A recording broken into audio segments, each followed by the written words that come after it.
La commune de Preuilly-sur-Claise a opté, semble-t-il, pour le fauchage tardif.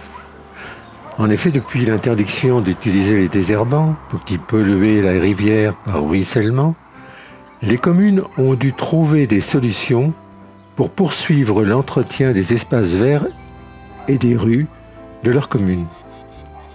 Notre maire actuel a innové dans ce domaine, décrétant que l'entretien des trottoirs était exclusivement à la charge des habitants.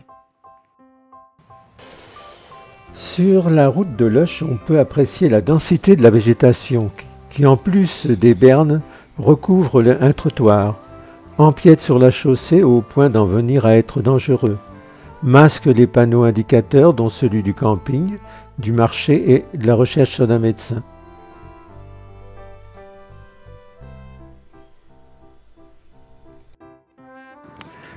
Il s'est découvert par ailleurs un amour exclusif pour la chapelle de tous les saints et le musée. Est-ce une raison pour négliger le cimetière, les espaces publics comme le plan d'eau, les rues qui restent elles aussi à l'abandon? Seule exception, le terrain de foot. Il respecte au moins son accord préélectoral. Que les abords de la chapelle de tous les saints soient entretenus, je ne peux pas aller contre, ayant grandement participé avec Gérard Thaureau au lancement de sa restauration, en soutenant Bernard de la Meute pour convaincre le conseil municipal et participer activement à la première tranche de sa restauration. De même, le musée, sans conteste, est un beau site. Néanmoins, ces deux sites ne sont pas ouverts au public comme il l'était prévu. Les visites du musée avec des guides sont supprimées et la chapelle reste un joyau réservé à des privilégiés, semble-t-il. Sur le terrain, on constate que seuls ces deux bâtiments bénéficient d'un environnement correctement entretenu. Dès que vous vous en écartez, c'est la jungle, ou presque. Touristes et visiteurs de notre beau village restent ébahis devant le manque d'entretien de la commune, notamment par rapport à Bossé qui cherche sûrement à humilier notre pauvre maire. Surpris également par les ruines de la rue Saint-Mélène et de l'ancienne boulangerie dont le décret d'une durée de 2 mois est échu depuis belle lurette, aggravé par la dégradation d'un ancien immeuble à proximité, bâtiment que la végétation envahit joyeusement sans réaction de la commune. La SAP a un projet de sauvegarde assez flou pour la rue Saint-Mélène. La commune attend un financier fantôme. Elle croit au miracle. L'expérience nous a pourtant prouvé que dans ce domaine, il n'y en avait pas. La sauvegarde du patrimoine est une chose importante, mais son financement en est une autre. Surtout quand les bâtiments ne sont pas répertoriés. Même l'augmentation de 20% des impôts locaux ne pourrait pas le permettre sans emprunter. Alors que d'autres urgences attendent, comme la nuisance de plus en plus importante des passages de camions, nuisance sonore et polluante, que le maire devait solutionner rapidement.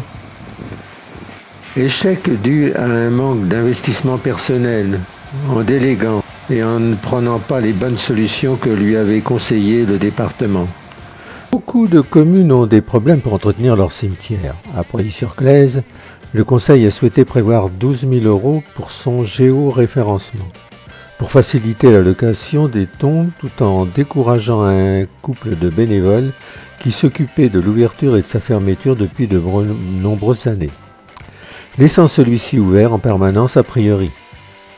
Tant qu'à son entretien, le film montre le peu d'attention apportée à celui-ci. On retrouve les images que j'avais pu mettre sur Facebook. Le respect de nos morts est mis à mal. Dommage que la chapelle de tous les saints ne soit pas située en son sein. On est loin du temps où M. Rigolet nettoyait consciencieusement notre cimetière et que les tombes du souvenir français si chères à M. Fouché, qui étaient entretenues par la commune, sont maintenant à l'abandon elles aussi. Néanmoins, le maire a fait voter une augmentation de 300% sur les concessions de cimetières, argumentant qu'elles n'ont pas été augmentées depuis longtemps, ce qui peut être vrai, mais aussi pour payer ce géoréférencement qui demanderait 1 heure de travail par tombe. N'est-ce pas une hérésie quand on voit l'état d'entretien de notre cimetière? J'avais ouvert une page sur Facebook pour exposer mes photos et mes vidéos sur ma commune. Ainsi, j'avais mis des photos de la Claise et récemment sur le cimetière enherbé. Ces dernières avaient conforté les mécontents de cette situation, ce qui avait pu agacer. Est-ce lié? Peu de temps après, une vidéo au sujet morbide et présentant un risque de contamination par un virus, ceux qui la visionnaient. Vidéo réactivée systématiquement. J'ai pris la décision de ce fait de clôturer mon Facebook. Curieusement, le nom de mon presque ami Bruno Bernard, comme le montre la copie d'écran, s'affichait juste au-dessus de cette vidéo. Je l'ai interrogé, sans réponse, j'ai pu effleurer la pensée qu'il était à l'origine de ce cadeau.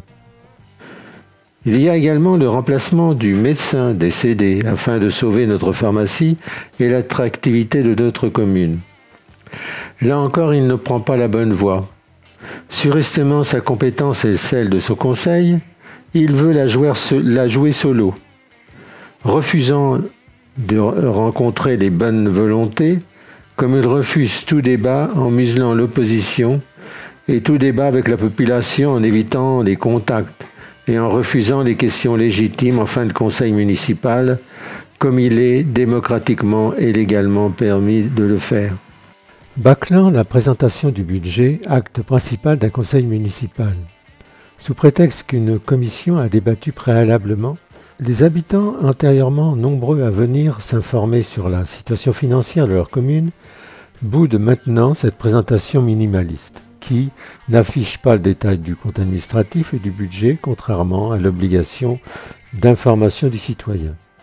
Et pour la plus grande joie du délégué, visiblement peu à même de répondre aux questions pertinentes sans agresser l'habitant. Ces présentations sont émaillées d'erreurs en raison de sa méconnaissance de la gestion communale et de l'historique. Un seul exemple, le transfert des budgets eau et assainissement. Ce transfert à la communauté de communes qu'il jugeait bénéfique hier, depuis il est revenu dessus car sur le site de la commune, il évoque des investissements faits hier à l'aide de ces budgets. Oubliant le principal, ce fonds de roulement qui assurait à l'époque la trésorerie de la commune. C'est un peu la spécialité de cette municipalité. On débarque, on croit tout savoir, on se trompe. Cette opacité pourrait être diminuée par l'accès aux détails des comptes pour les élus. Mais le maire s'y oppose. Dernièrement, un long règlement intérieur a été voté. Certaines décisions frisant probablement l'irrégularité.